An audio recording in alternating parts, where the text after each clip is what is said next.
So the assignment two is the presentation of work that you are assigned to research about any organization or institution. Then you find out how to affect their creativity. First of all, you tell us a brief background of the organization. Yeah? You ready? Okay, fine. They come up front. Tell us the full name.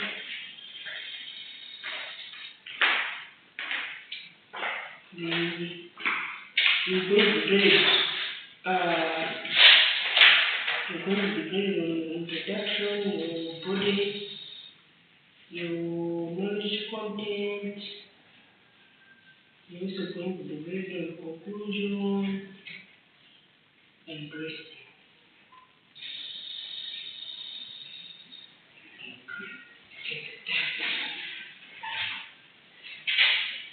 My name is Trinity.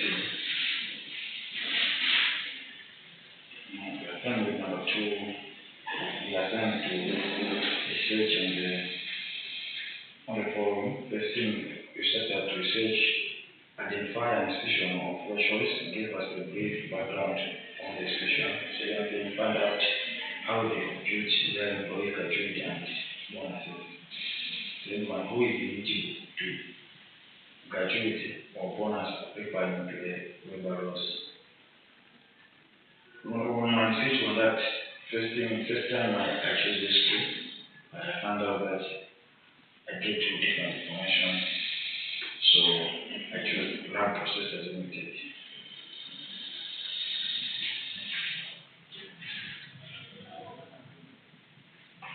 The historic background of lab process. Lab process limited is a primary member of lab group of companies. Is one of the major forces in the agro-processing industry in Malawi. The federal lab group consists of different companies that come and merge together in a lab group. They have companies like the topsoil, the vital water. So the founder of the company is late Abdul Gafar Abuchakura. Born in 1943, Abdul Gafar Abuchakura joined his father's family business in 1960 and acquired a stake in Aisha Transport in 1965. He became the managing director of Press Transport Limited in 1975. Having merged with the family business, he established Grab Processor Limited in 1983. Means that he joined his business and his family business plus Aisha Transport that was established in 1965. The company holds its headquarters in Marcelino Planta in the highway near Toyota Limited company. The company is a pioneer of nutrition fortified food products in Malawi. The company employs more than 1,500 workers. The current managing director is Saitlan Johadika. Then graduate. According to the Employment Act, it stated that where an employee is not on pension due to exception extended to them, the employer shall arrange to pay to the employee on retirement termination of his employment or death a gratuity. Means that you can't be on pension and same time be on gratuity. If you're on pension means you can't be on gratuity. Gratuity means that it's a sum of money that's provided on your session basically upon death or retirement. So you can't be on which side, be on pension and be on gratuity. Means that gratuity must fall upon to the people that are on contract basics or choices that the policy and procedures of the company stated if there is room for choice. The gratuity percentage must be equal to 5% of the employee monthly income to each completed month of service. Drug processors give the room to their workers if they want to be on patient or gratuity basis. I want the information I found that at RAB, first they give, like, it is compulsory to aid executive members that they will not be on pension, they will be on a gratuity basis, and they give the loan to its co-workers on the ground. If there are some people that don't be on gratuity or on pension, they give the loan to its workers, they will not be on compulsory basis. Gratuity calculation. Drug processor limited, there is most common formula to calculate their workers' gratuity. Formula to calculate the gratuity is gratuity is equal to monthly salary divided by working days in months multiplied by salary for each year of completed service and multiplied by number of years. Salary divided by working days of salary of each year and multiplied by number of years of services. Can you come again? How do they calculate? Okay, the calculation is gratuity is equal to monthly salary divided by the working days in the month multiplied by salary for each year of completed service and also multiplied by number of years. Salary of each year, of each completed year? Each completed service. Yeah, multiplied by number of years that would have been on the service with the same employer.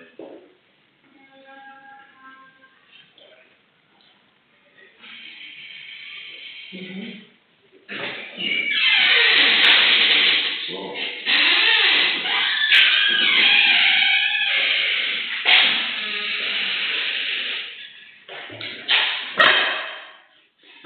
and who is eligible to graduate according to labor laws?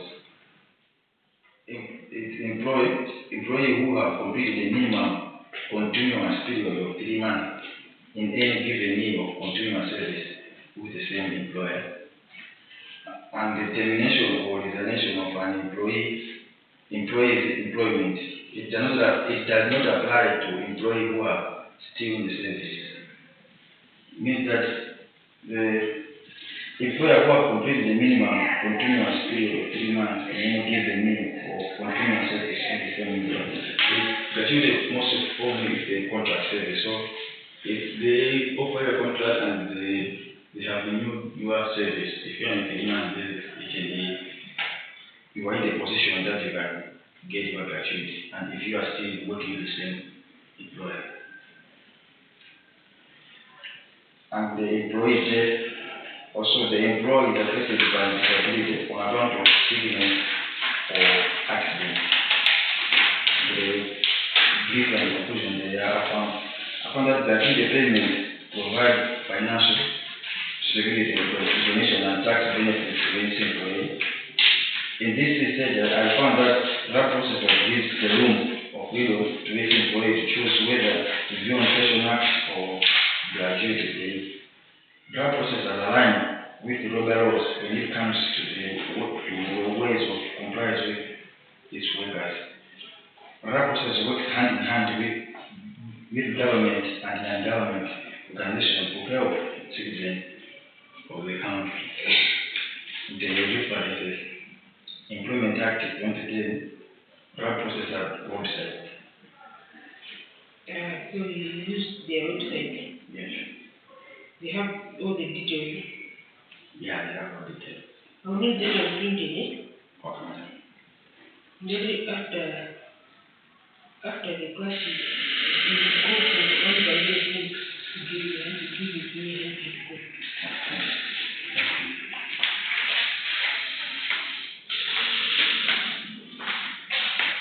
I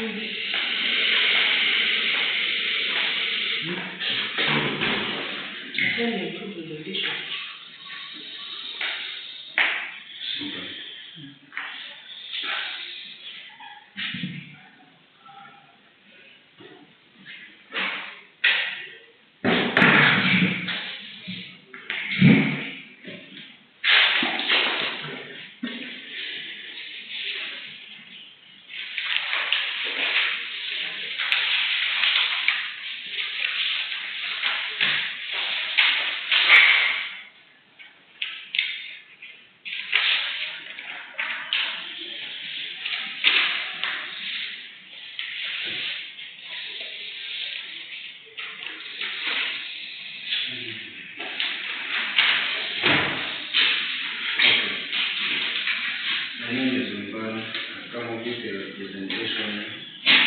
Well,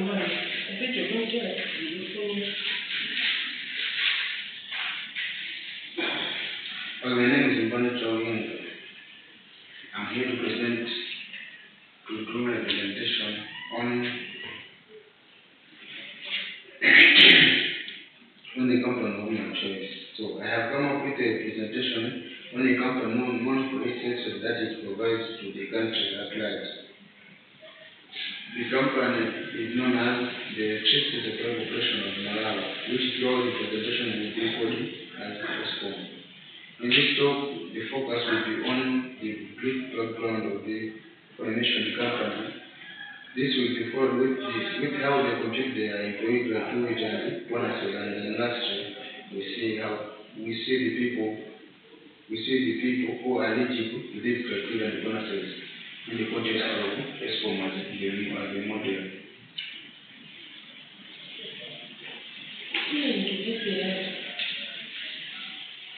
I was taking a clip. Oh, my mind, I was Taking a clip. Okay, so it will be full. Yeah? We will see how people are eligible to these gratuity and bonuses in the context of ESCOM as the model company. So, the electricity supply of Malawi ESCOM is a state-owned power utility company in Malawi responsible for generating, transmitting, and distributing electricity in the country. It plays a critical role in providing electrical power to various sectors of Malawi's economy. Yes, that was the brief background about ESCOM. So,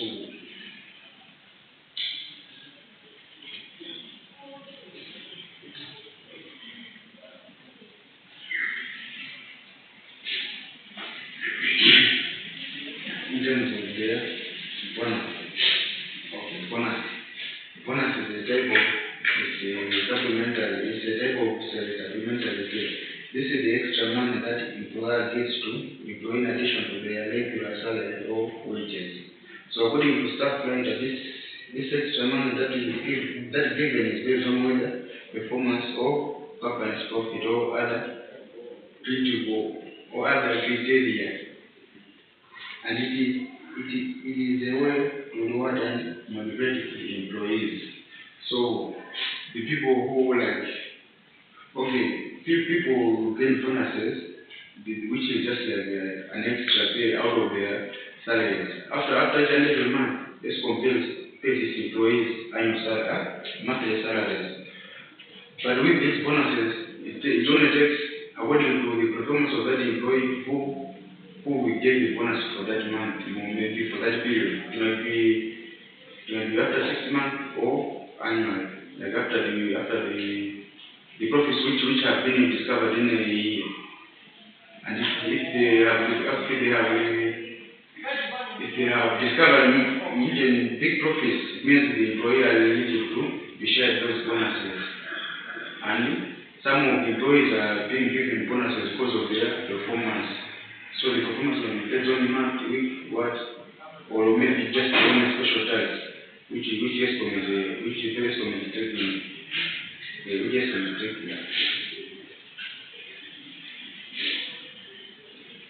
Gratuity, according to the Employment Act 2010, where an employee is not on pension due to exemptions extended to them, they shall arrange to pay the employees on retirement, termination of employment or death a gratuity equal to 5% of the monthly salary of the employees for each completed month of service. So according to staff death agreement, the gratuity that is payable to employees who work in various fields or factories, agreed that the gratuity that is payable to employees who work in various fields or factories, such as oil fields, mining, and railway companies, plantation shops, and other establishments. Okay, just is talking more like the Employment Act. It says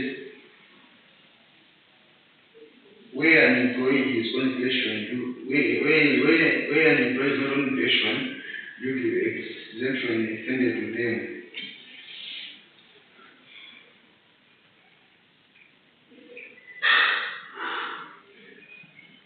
Or the Payment Act says, the employees who are not on pension, but they are exempted from work,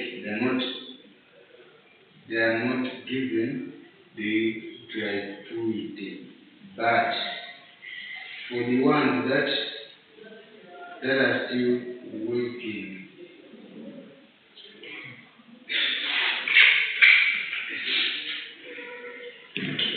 okay, but now my focus now is on okay, I just tell you that the employee gratuity is payable to employees who work in various fields. So it means like the ones who are retired, they are what? They are entitled to any gratuity. Like the ones who are retired, or maybe they stopped working for that company or for their own reason. They're not included in this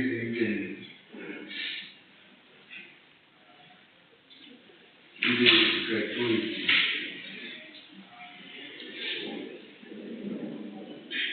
But according to gratuity in Act in 1972 in India, it says one employee to be entitled to the gratuity benefit, the employee must have worked with the employee for a minimum of 5 years with no gap. If he quits before 5 years, the gratuity is not paid. So it means before the employee to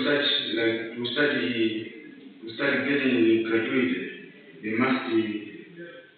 must at least work for that employer for at least 5 years. But without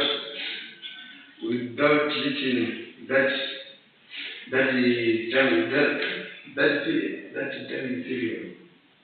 time period, they aren't entitled to any gratuity that includes all the bonuses. That's according to an act which was given in India in 1972.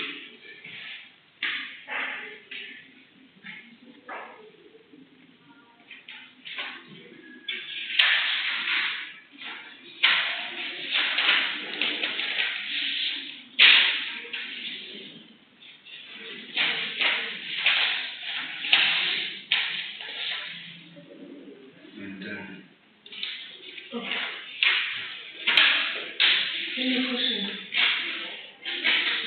Let's go now. Question.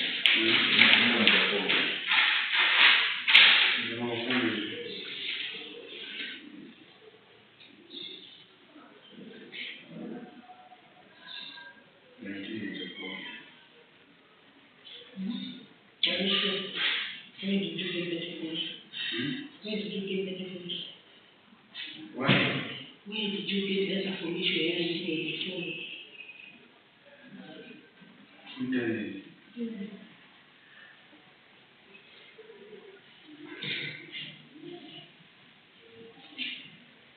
You're talking about India. What was the assignment? What was about the institution? Institution of choice. Okay, so now when they come in, I was trying to compare about the different acts which talks more about the gratuity. That's why I had to compare that in Malawi and that of India. But you're telling us about information from other acts. In a sense, you concentrate on a specific organization or institution that you choose. That means for you are supposed to tell us the who EXCO. This is called EXCO. Yes, so for us we are interested to hear detailed information about EXCO and a little information about the consultancy. But for you, you've told us a lot of information from other things. You've not told us detailed information. You don't even know EXCO has how many employees. You don't know. You don't even know when the EXCO started operating. You don't even know. It's not true. How many employees are EXCO? My presentation didn't talk about that. You were asked to find a brief before you tell us how they can gratuity is calculated, before you tell us how the bonuses are calculated at ESCO, you are supposed to tell us a brief background of the institution. Because the brief background of the institution is What the company is all about. So you told us what the company is all about. Yes. Madam, ESCOM is all about what? I've talked to you. ESCOM is a state-owned power and utility company in Malawi responsible for generating and transmitting electricity. And what's the conclusion of your presentation?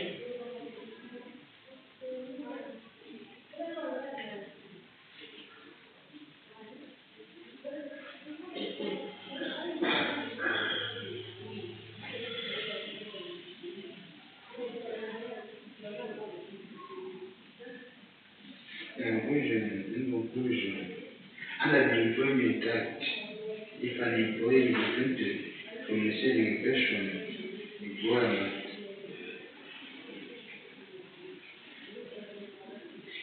under the Employment Act, if an employee is exempted from receiving a pension, the employer must provide them with a gratuity upon retirement or termination of employment. And the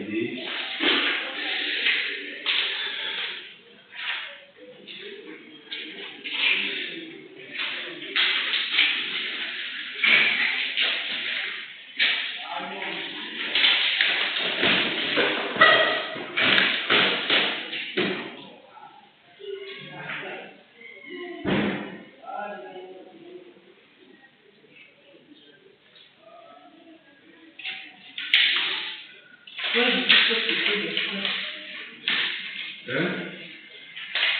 You were looking at Another option is this one.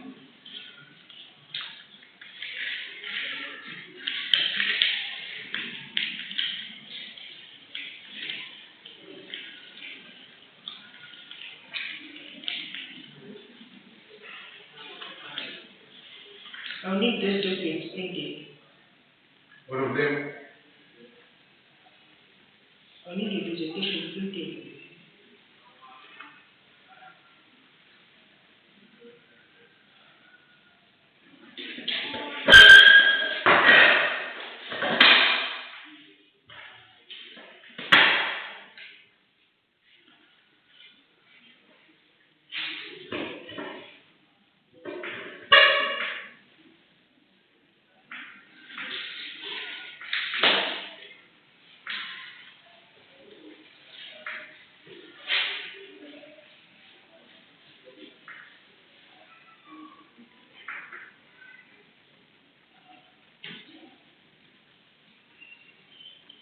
In the previous class, we were looking at wages.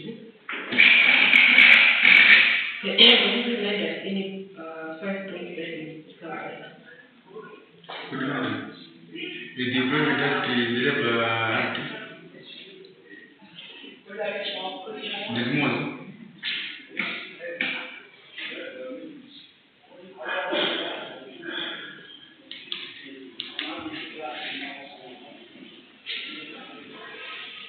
What did you come for in wages?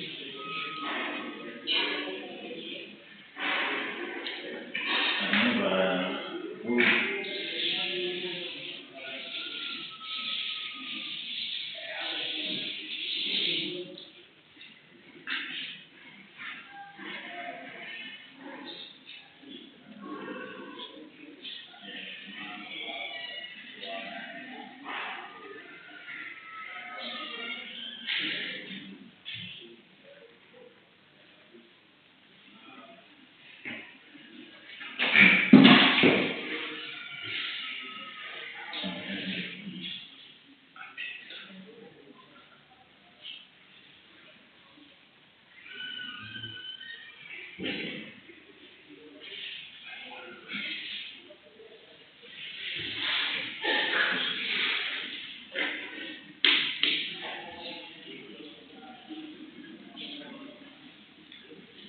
on the correction, we have one disciplinary dismissal.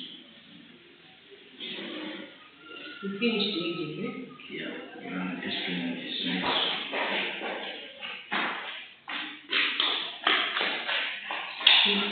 Did you finish disciplinary dismissal when we stopped? Not for that 61.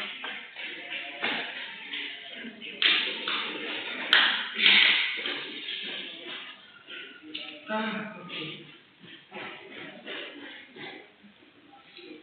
And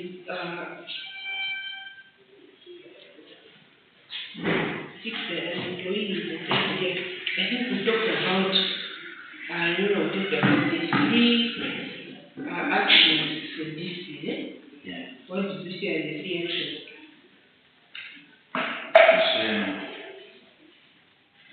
Written document, written warning, suspension, and demotion. And demotion. Yeah. A written warning, suspension, and demotion. These are the 3 disciplinary actions that one has this evening, eh? Yeah. Okay, fine. Let's continue. We finish that one. An employee is entitled to terminate the contract of employment without notice or either less notice than that to which the employer is entitled by any statutory provision, contractual terms where the employee conduct has been made unreasonable to expect the employee to continue the employment relationship. We finished that one. We also looked at 61, then we stopped on 62. So section 62 says, within 3 months of date of dismissal, an employee shall have the right to complain to the district labor officer that he has been unfairly dismissed, irrespective of whether notice has been given or not. So, let's say someone has been dismissed at their workplace. They have the right to go to the labor officer, district labor officer, and complain in case the person thinks they have been unfairly dismissed.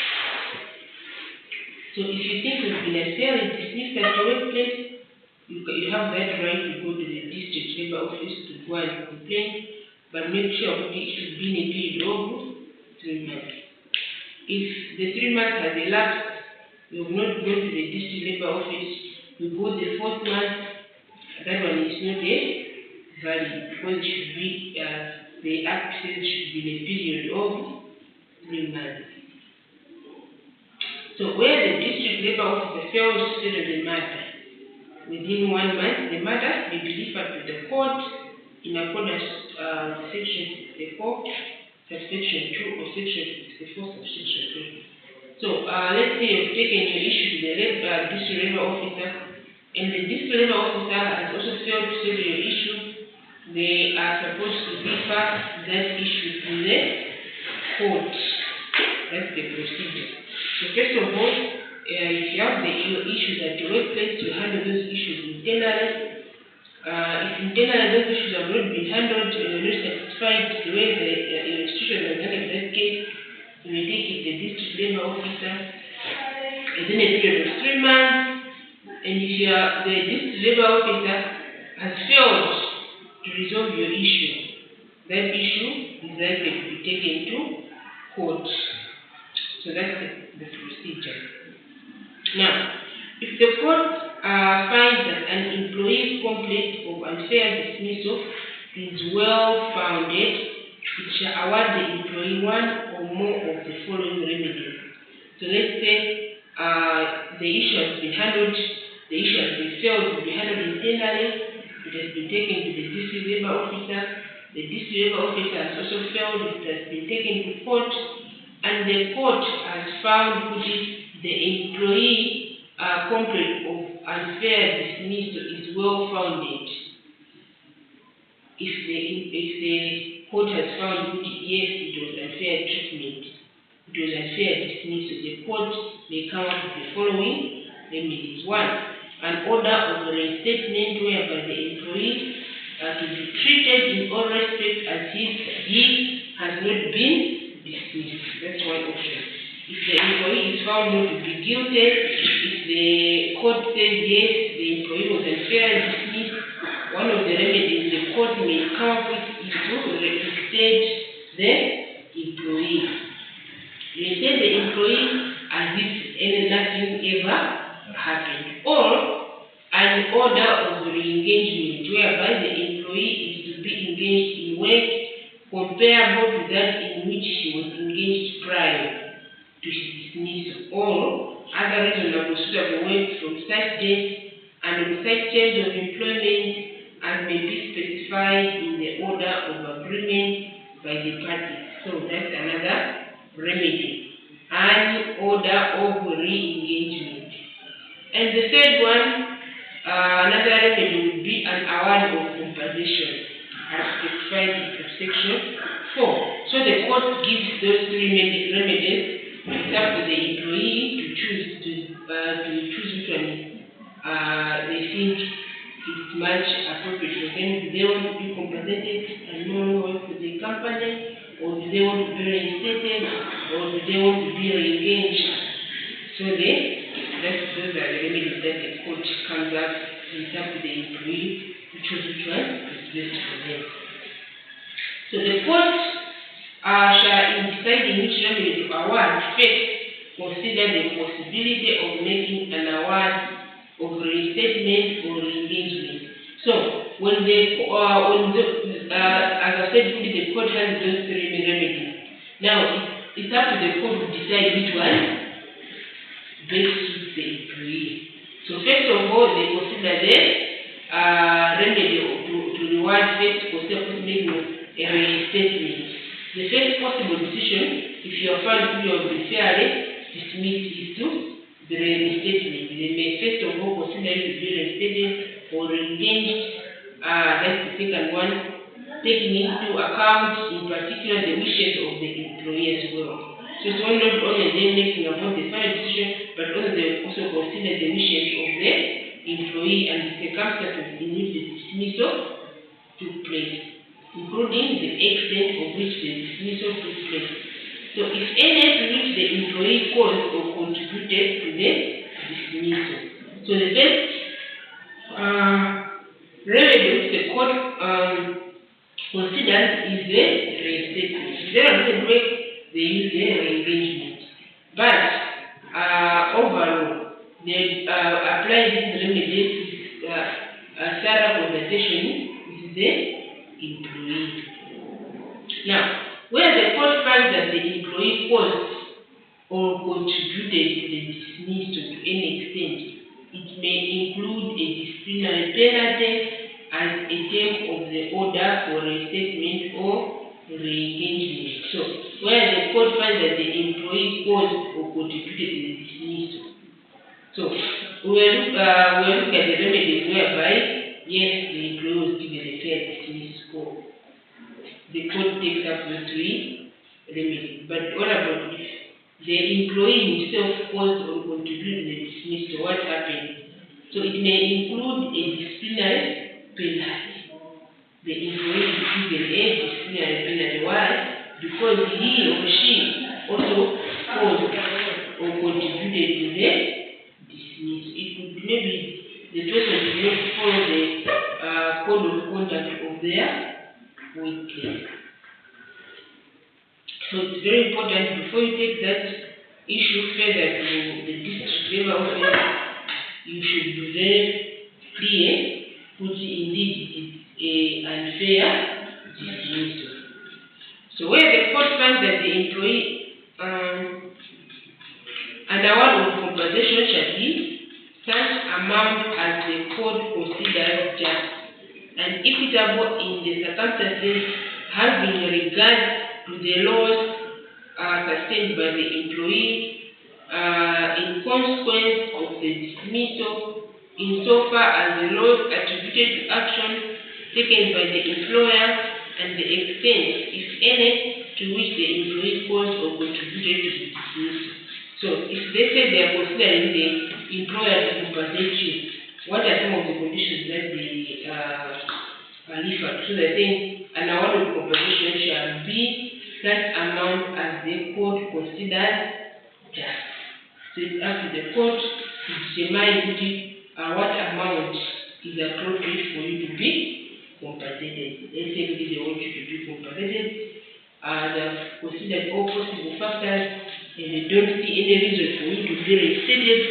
They don't see any reason for you to be re-engaged. Now they are considering you to be. What are some of the actions that, what are some of the, how do they consider the compensation? So I think compensation is upon the court, how the court deems it to be just and equitable.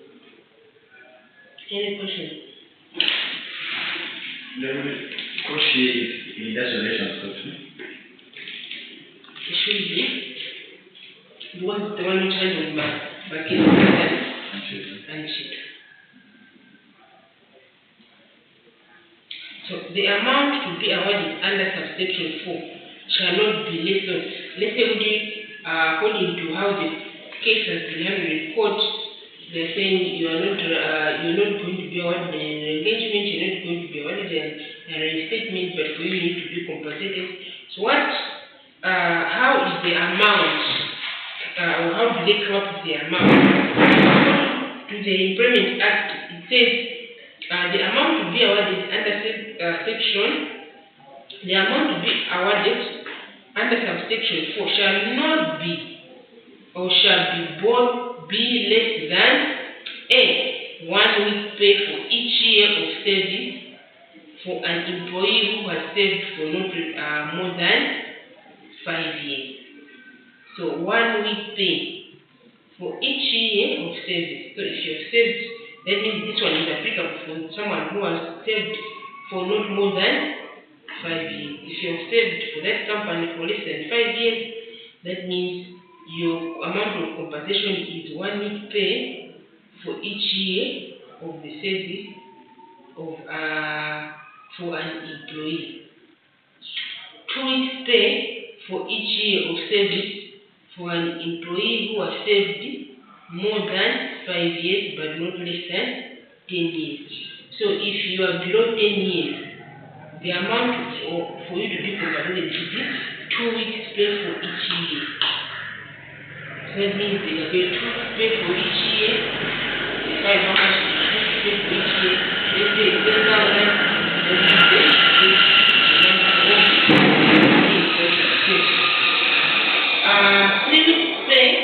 For each year of service for an employee who has served for more than 10 years. So someone who has served for less than 5 years, someone who has served for less than 10 years, and someone who has served for more than 10 years but less than 15 years. Then you also have the third category whereby one has served more than 15 years. This one is entitled to 1 month pay for each year of service for an employee. You should also take note of that, those 4 ways on how the amount for compensation is calculated. And an additional amount may be awarded where dismissal was based on any of the reasons set out in section 57, subsection 3. You remember we talked about this section 57. We talked about some of the reasons which one cannot be dismissed. Yeah, so they say an additional amount will be awarded where dismissal was based on those items that we previously talked about. So where the court has made an award of restatement or engagement and the award is not compliant, let's say the court has given an order whereby that your institution or your company is supposed to reinstate you or engage you, but the institution is not doing that, was not following the court order. What happened? So any person having a question where the court has made an award of reinstatement or engagement, and the award is not complied with by the employer, the employee shall be entitled to a special award of the amount equivalent to 12 weeks wages, in addition to a compensatory award under subsection 4 and 5. So if the employee doesn't want to restate you, they are supposed to, or the employee is supposed to, they get a special award of amount equivalent to 12 weeks. So if they don't want to restate you, they are supposed to give you amount which is given to 12 weeks plus your compensation. So that's how this discipline and dismissal is done according to the employment act. Any questions? That means this marks the end of our discipline and dismissal section. Kote ambazo the direction agreement panel is set, so the employee staff from the No, the act says the employee is entitled to a special award of the amount equivalent to 12 weeks wages. There will be another compensation. So the amount which we said is calculated with compensation, those 4 categories. That amount plus 12 plus the 12 weeks wages. So that means they are going to calculate another 12 weeks wages and add on the amount he or she is entitled to the compensation. So they are going to add on the rest of those